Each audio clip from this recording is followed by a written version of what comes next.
So, as we said, there was an element of tension, restricting movement. Because of the lack of movement, your club would go back with your arms and hands. There wasn't much body turn, and we can sort of see in this one here now, when you go back, that's as far as your club's going back there, okay? So not much rotation there. Club now is in this position very, very shut. And again, you'll have to now force as much energy as possible, which gives that jumping away sensation, okay? So what we're looking for, just to start with, just to get a little bit of a waggle in there with this club. Just get yourself moving. So even just that small little movement there, okay? Yeah. And when you do that, try and do it with the hands and arms and the chest. So your shoulders aren't moving at all, yeah? No. Very, very static. You're not used to using your body really that much, only because you've never been able to, because you've been so locked and rigid. Yeah. And as we said, I think last time, people get told, keep your head down. So the thought of moving your head and your torso, heaven forbid, that's going to be the worst thing I could possibly do. Yeah.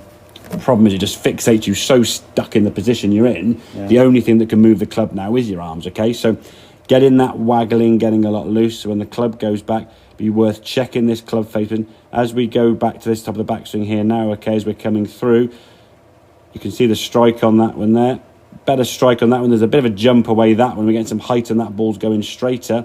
Yeah. But when you're looser, you can just move a lot more freely, yeah? Now, I think you can see on this one, you were moving your body okay there. Because you did a lot of work with this takeaway, the backswing got shorter. Yeah. So this is where you're kind of confusing sometimes with practice and play. Yeah. And this is why I think when you go away and practice, you've got to actually work to a point of just thinking, okay, I'm going to swing the club to here and learn what that feels like. Yeah. Because you've got to distinguish between a full backswing, a half backswing, and a takeaway. Yeah. At the moment now, you're not really sure where the club is. Yeah. And again, when the club goes behind, you can't see it. Yeah. So we're not really sure where it's going to be. So we've got to get looser in that position and think, okay, I'm going to go in front of a mirror. I'm going to swing the club to, we'll call it takeaway position, where the club's kind of over your toe line and kind of parallel. Do 10 of them a day in front of a mirror and just check you can do it, yeah? When you first did it, the club was up here somewhere, yeah? Because your arms are so used to sort of taking the club away. When you started engaging the body a bit more and the arms are taking it, you lost control of the club. And the reason why we say this is a sort of as a checkpoint, if your control of the club to here or here or here or wherever it wants to go is quite a way out, when you come back to here working at 70, 80 mile an hour, where are you going to be? All over the place. So your contact's you're not in control of the club. So someone told me years ago that the tail's wagging the dog at the moment. You want the dog to be wagging the tail, yeah? Club obviously being the tail, yeah? So practice getting a little bit looser, getting a little bit of a waggle and a softening of that club. And then we go back, we've got to get that body moving and the club going back with it, okay? Now, when you were a lot looser and softer, the shot was actually better. Ball went further. So this, even though the backswing was a bit longer there now, the ball was a bit lower off to the right there and not sort of quite as good a strike.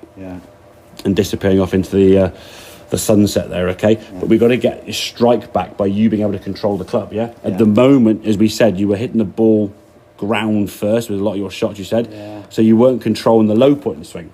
Therefore, you weren't under control of the club. If you're gripping on for dear life, you're just hanging on and hoping the club does something, yeah? So loosen things up a little bit, get the body moving better, start positioning the club. And the thing is with this, it's just going to be practice. And again, 2 minutes a day in front of the mirror, yeah? Just stand there with the golf club and you can just get the club position and go, okay, right, boom, stop, check, toe up. What you would do is that, or even just that, yeah? So the club would be facing down, and that's going to cause you to get these big hooky ones, yeah? Once you get these big hooky ones, yeah, your fix of that has been at the very start of the lesson. I said, oh, that last shot went to the right. Your next when you try to swing out here some and you're at the ground way behind the ball, yeah? And that's what's going to happen on the golf course, yeah? Your reaction to where the contact is going to be is going to affect the low point, yeah? So loosen things up, practice that takeaway so you know where the club needs to be, yeah?